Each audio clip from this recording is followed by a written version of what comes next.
हरे कृष्ण। तो हमारी श्रृंखला शंकाओं से समाधान तक का आज चौथा प्रश्न लेके आ रहे हैं। किसी भक्त ने पूछा कि समाज में वरिष्ठों की या वृद्धों की उपेक्षा करके क्या समाज के युवा सुखी रह सकते हैं, या समाज कौन सी दिशा में जा रहा है, या इससे समाज में क्या अहित होगा, समाज को क्या नुकसान होंगे। और वैसे देखा जाए तो प्रश्न भी बहुत ही उत्तम है।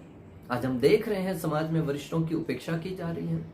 कई बार जब बच्चे बड़े हो जाते हैं, थोड़ा सा धन कमाने लगते हैं, तब प्राय कहते हुए सुनते हैं, पिताजी आप चुप रहिए, आपको पता नहीं है। पिताजी आप शांत बैठे रहिए, आपको पता नहीं है, आप नहीं जानते, आप पुराने जमाने के हैं। कोई व्यक्ति कितना ही पुराना क्यों ना हो जा रहे, उसके पास अनुभव होता है, तजुर्बा होता है, जो निश्चित रूप से समय के साथ इस समाज को बहुत कुछ दे सकता है। कई बार हम सिद्धांत सुनते हैं, परंतु जब तक उसको जीवन में अनुभव नहीं करते तब तक वह हमें कुछ सिद्धांत नहीं सिखा पाता, या हमें प्रेरणा नहीं देता कि हम उसको कैसे जीवन में पालन करें। एक छोटी सी कहानी के माध्यम से हम आपको बताएंगे कि जीवन में या समाज में वरिष्ठों का कितना महत्व है।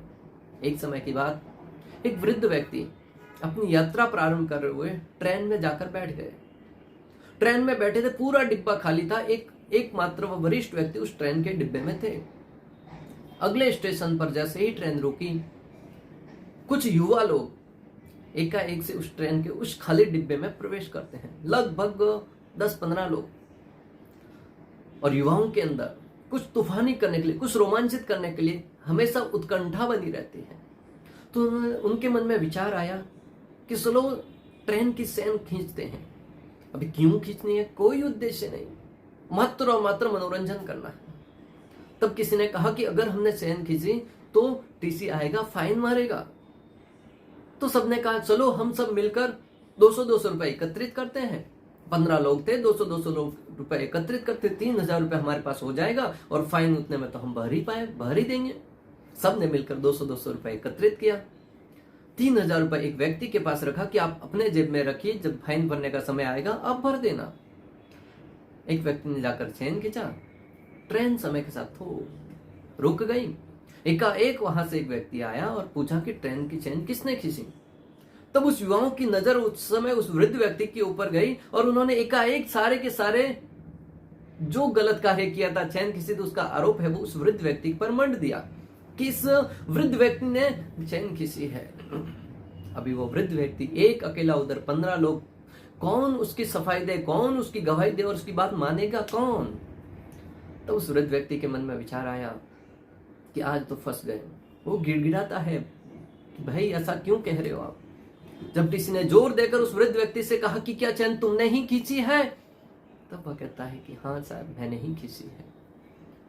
वो युवा भी अवाक रह जाते हैं कि इस वृद्ध ने उतनी गलती नहीं थी फिर भी स्वीकार कर ली।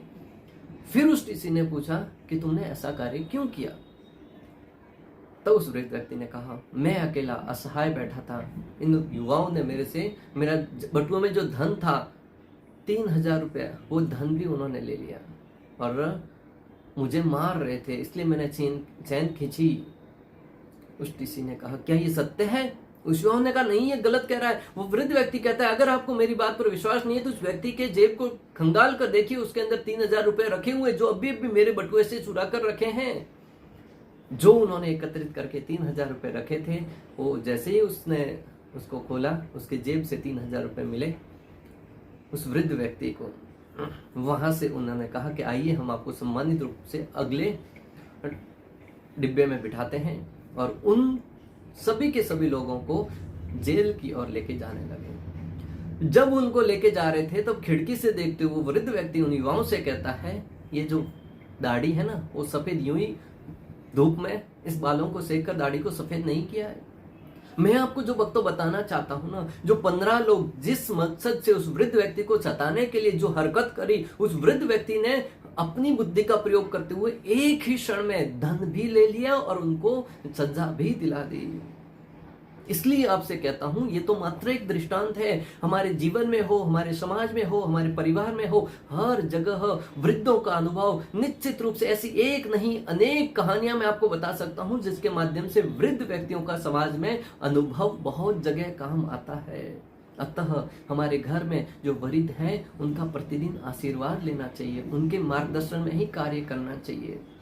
युवाओं के पास शक्ति होती है, सामर्थ्य होता है, जोश होता है, कुछ कर गुजरने का मादा होता है, परंतु वरिष्ठों के पास अनुभव होता है और वो अनुभव कई वर्षों की तपस्या, कई वर्षों के जीवन के बाद उनको मिला है। अतः वरिष्ठों का हमेशा सम्मान करें, वरिष्ठों का आदर करें, वरिष्ठों को उचित सम्मान दे और उनके मार्गदर्शन में जीवन जीने का प्रयास करें। निश्चित रूप से हमारे जीवन में आने वाली बहुत सारी समस्याएं छोटी मोटी तो यूं ही मार्ग से हट जाएगी। हरे कृष्ण।